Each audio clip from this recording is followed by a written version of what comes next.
Last year I jumped from a bridge. This year it was from an airplane and into both new decade and career. The jump seems to fit both as kickstart and metaphor. Just doing something so far out of my comfort zone helped me press through the inertia of day-to-day and, I'm pleased to report, land well each time. I admit I see a few things differently at 60, an age I used to think old, though at the same time I'm the same guy who's shown up on each page of my tale thus far. It's fair to say I'm less run by expectations, more aware, less naive, clearer about how things work, or, it seems more often, do not. Beware, I say to every liar, cheat, or jerk, I have no time and even less patience for you than what little I had before. I'm more sure what matters, and my conscience calibrates to that fine gauge ever more truly. I've looked hard at dreams, being clear that, statistically at least, I've got less time ahead to make them happen than there is behind me.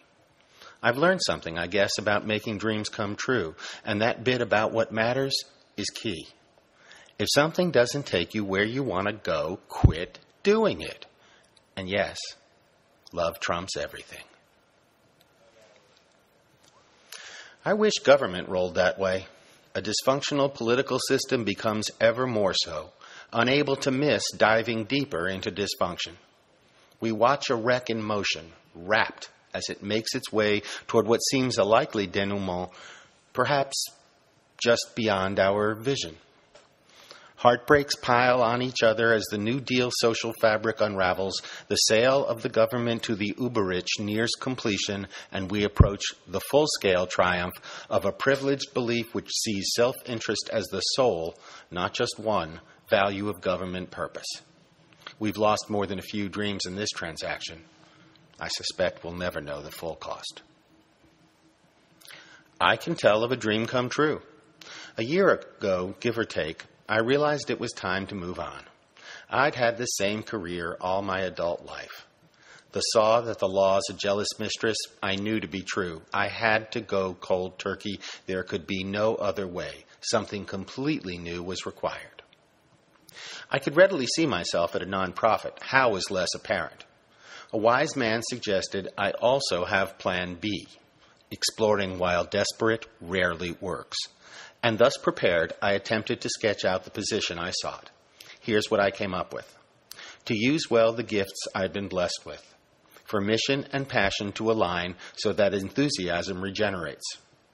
To make a useful contribution to my organization, and for it then to make a useful contribution to my world. And yeah, I wanted to earn a living. It showed up in spades. All that and more. I knew it when I saw it because I'd described it for weeks in my journal. Dreams can come true. I usually walk Buster in the park across the street. Ours is a neighborhood in transition, and so who we'll see there is a mystery. Maybe others for doggy playtime, or as likely there might be individuals or families who've nowhere else to go that day or night. In the center, surrounded by palm trees, is a modern sculpture with a concrete base. Last week, on the base, a family of 3. Baby maybe just standing, beating the back of her mother's head while she, mother, sat with face in hands buried, dad, mute, somewhat vacant.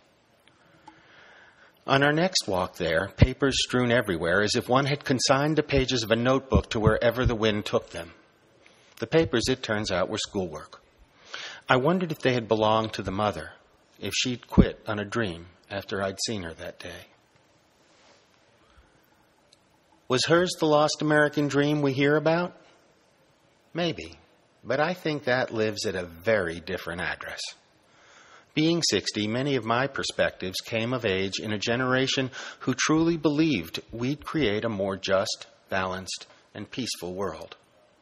Although it's true it's not yet game over for us, adjusting hopes seems wise. But my sense is that sensibility has come to occupy a new generation.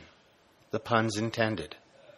If forced to choose a few reasons why they might succeed when we didn't, I'd go with social media, technology, and a flattened earth. I get why they have no one response to media's "how do we get there from here?" question. To me, it's apples and oranges. So different are the conversations and visions used to capture aspiration. What is meant by we? What I've learned about dreams so far. For the most part, they're proactive, not reactive. That is to say, saying "not this" is almost never enough. A productive format for proactive is the description, used generously and creatively. The clearer the features sketched, the less confused the reality.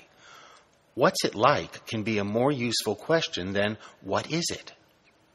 At the same time, the path to realize a dream is rarely clear, and even when it is, it's wise to be flexible. A way is rarely the only.